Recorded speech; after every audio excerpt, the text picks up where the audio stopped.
In the name of the Father, and the Son, and the Holy Spirit, amen. My Lord and my God, I firmly believe that you are here, that you see me, that you hear me. I adore you with profound reverence. I ask your pardon for my sins and the grace to make this time of prayer fruitful. My Immaculate Mother, Saint Joseph, my Father and Lord, my guardian angel, intercede for me.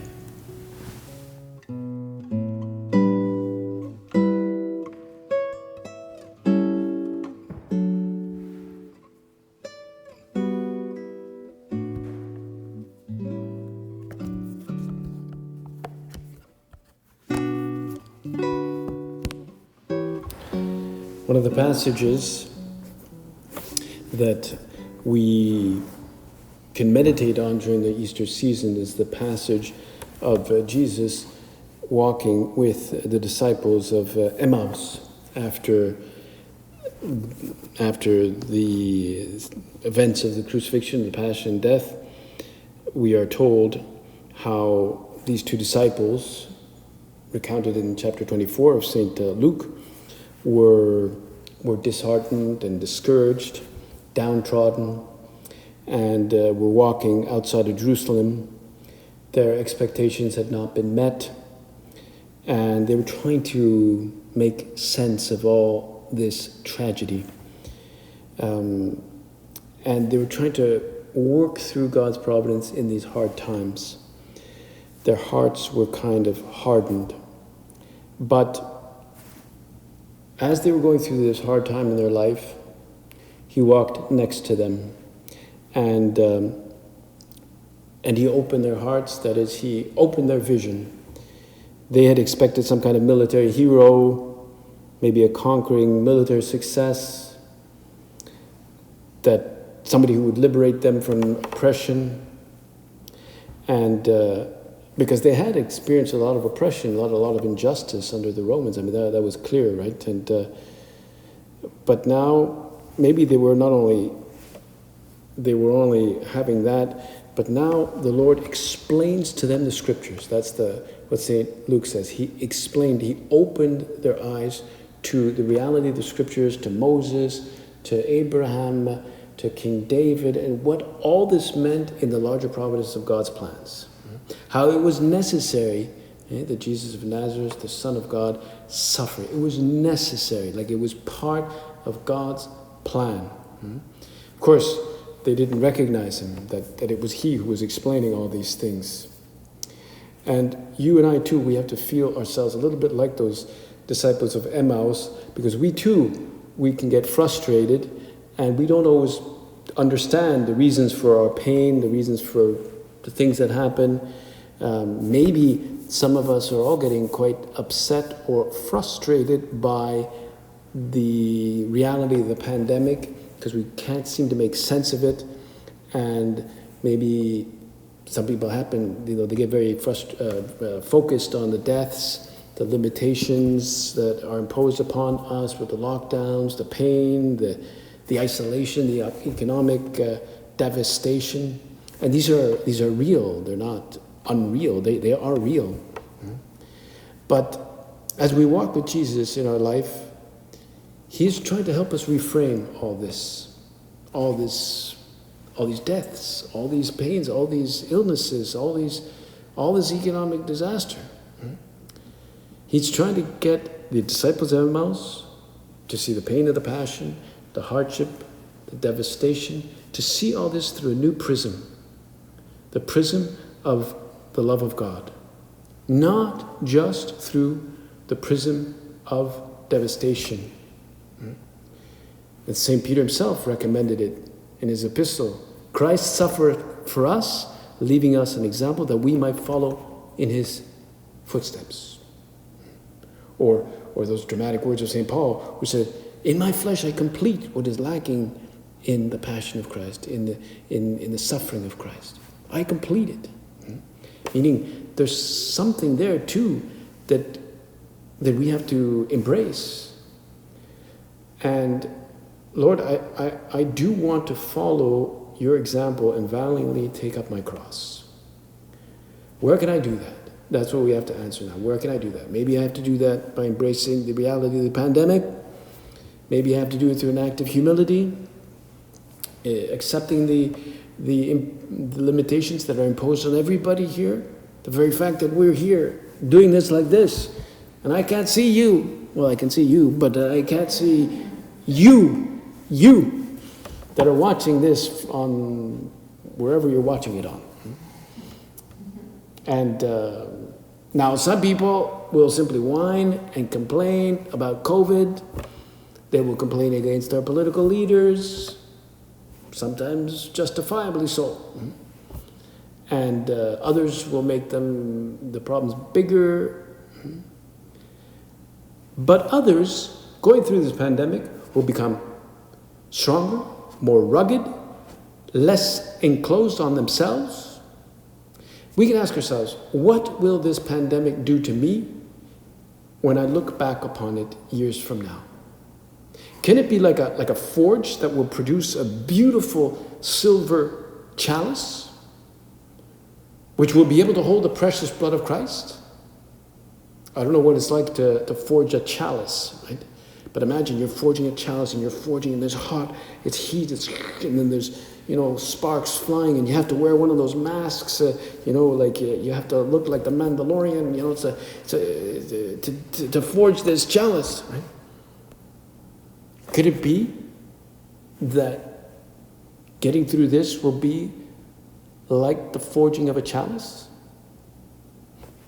Will it actually make me better humanly when I come out of it, or more bitter and more sort of just angry at life, where I will not have incorporated the truth of all these setbacks? Think of somebody like Saint Josemaria or Bishop Alvaro, his closest collaborator, and how they had to suffer, for example, through the Civil War in 1936 and 37. There was a very, very, very antagonistic anti-clericalism. They killed many Catholics. Of course, the other side, the loyalists, also killed many people. I mean, on both sides, there were horrors. It was a civil war. It was bad. It was really bad. There was lots of hatred. And the Civil War, well, like practically all wars, they're a result of sin, of people not forgiving, of bad ideologies, sheer hatred. And yet, Josemaria and Alvaro del Portillo somehow managed to profit from this. That is, they became holier and they began to pray more. Even they became very heroic. They didn't profit in the sense that they became richer. Yes, they became richer, but humanly richer. What are the heroic acts that will be recounted in the biographies of the people who lived through the pandemic 50 years from now? When we're all probably going to be dead and gone. Well, I'll be dead and gone unless I'm 108. I'll be 108 then, so I kind of doubt that I'll still be around. But if I'll be around, I will recount. I remember the pandemic of 2020. How have you and I embraced in our body the cross of Christ? How have you and I completed what is lacking in the cross of Christ? It's not that there's anything lacking in the cross of Christ. It's not as though he needed to suffer more, but it's lacking in the sense it hasn't been applied to me, into my life. It can be applied through pandemic. It can be applied through a headache. It can be applied through any setback in a difficult personality. How have I completed your pain, Lord? Yes, it is physical, but it is also moral. Right? When we see decadence, when we see selfishness in souls. So I ask you, Lord, now to help me make this pandemic into a new opportunity to love. It's a constant opportunity to reframe. This is how Pope John Paul II saw the reality of suffering he didn't just see it in a vague, abstract, and intellectual way. Because, he wrote in 1984, he wrote that famous encyclical letter, Salvifici Doloris, on the salvific meaning of pain, or of suffering. He said, what is suffering? He said it was above all a call. It's a call. That's what suffering is. It's better than that. It's a vocation. Christ does not explain in abstract reasons or mathematical formulas the reason why there's suffering in the world or evil. He just says, follow me. Anyone who wants to follow me must take up his cross and follow me. Come. Take part your suffering in this work of saving the world. A salvation achieved through suffering, through my cross, he says. This is what Pope John Paul II said in that encyclical. He said, gradually, as the individual takes up his cross, spiritually uniting himself to the cross of Christ, the salvific meaning of suffering is revealed before him. He does not discover this meaning at his own human level, but at the level of the suffering of Christ. Even St. Paul said, I rejoice in the suffering. Yeah, I rejoice in my suffering for your sake. I rejoice. And that's why does he say I rejoice? Because he somehow rejoiced at the thought that there was joy that he found in overcoming the sense of the uselessness of suffering. If it ever passes your head that this is useless, we can't accept that. No, it is useful, or that's maybe not the right word. It is meaningful. And we must ask this of our Blessed Mother, Our Lady of Sorrows. Well, to finish in our meditation, I saw a discussion between our well-known Bishop Robert Barron and an atheist, prominent YouTube atheist by the name of Alex O'Connor, who is a good listener, very rational, doesn't go, into ad hominems. And it was about the reality of God and, does God exist? And, well, he said, when it came to the subject of suffering, he said for an atheist, suffering and evil were the first thing that he recognized as real. First thing. And he demanded an answer to it, and he said the onus was on the Christian to provide an answer why God would ever allow for such suffering, the reality of suffering in life. And he said the fact that they're suffering is the reason why he believes that it's impossible that God exists, because he doesn't understand it. It doesn't make any sense to him that God should allow for a universe with suffering, innocent suffering, animal suffering, all those innocent sufferings. And he demanded to understand, and the onus was on the Christian. Bishop Barron answered quite well, I thought. He said it with very kindly and very gently, but if you could just realize the level of hubris that it supposes to demand of God reasons for things, right? Reasons why suffering exists in order for God to exist. He said, why does evil exist? Why does suffering exist? He said, I don't know. Why is the pandemic claimed X number of lives? I don't know, he said. But I know that God has a reason. But I don't demand to figure out, it's not that, like he evoked the image of God and Job, when Job complained about his own suffering and the real evil ultimately in the world, or why the evil prospered. And God said, well, where were you when I laid the foundations of the earth? Tell me if you understand who marked off its dimensions. Surely you know. Who stretched a measuring line across it? Where were you? Like God is saying, look, I'm the one who created the earth, man. Naturally, pain and suffering is in some way a scandal to us naturally. And we don't understand it. And understandably, we need to make sometimes sense of it. But this is where the Lord opens our hearts, as he did with the disciples of Emmaus. Their hearts were burning. Their hearts were burning when he explained the scriptures. Why was their hearts burning? That burning is an expression of a sensing deeply that despite the pain, despite the suffering, they were deeply loved. It's not just that it has meaning, but that I am deeply loved, deeply cared for. And that's why they saw that nothing is meaningless. The meaning of pain ultimately has something to do with love. Before, it seemed meaningless and bitter, left a bitter taste in the mouth.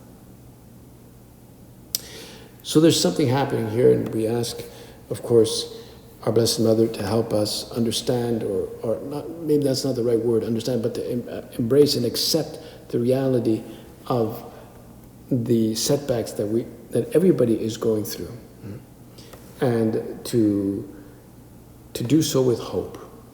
When during this time of Easter in the Office of Readings, the priest often says the Te Deum, where we begin with those words, Te Deum laudamus, Te Deum confitemur. We praise you, God, we proclaim you. And the hymn ends with a beautiful expression of confidence and trust in God. In Te Domine speravi, non confundar in aeternum. It's in you, Lord, is our hope, and we shall never hope in vain. Never hope in vain. So however this year has gone, and however it will continue to go, whether the year has been sterile or rich with fruits, we always seek to give thanks to God. And the Te Deum gives us that real wisdom of the church that tells us, despite everything, there's still good in the church.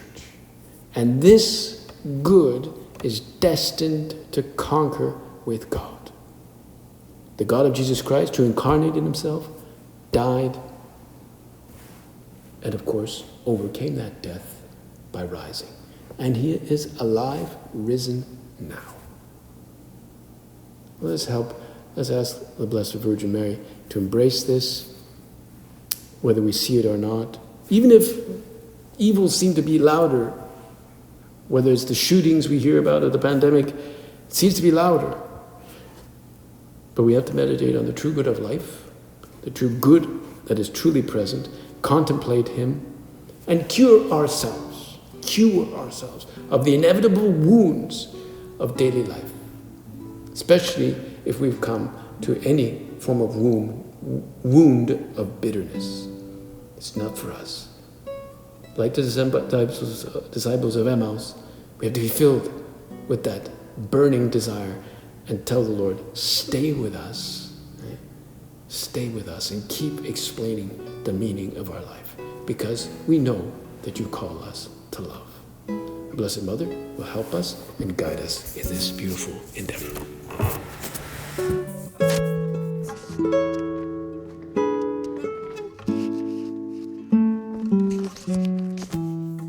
I thank you, my God, for the good resolutions, affections, and inspirations you have communicated to me in this meditation. I ask you how to put them into effect.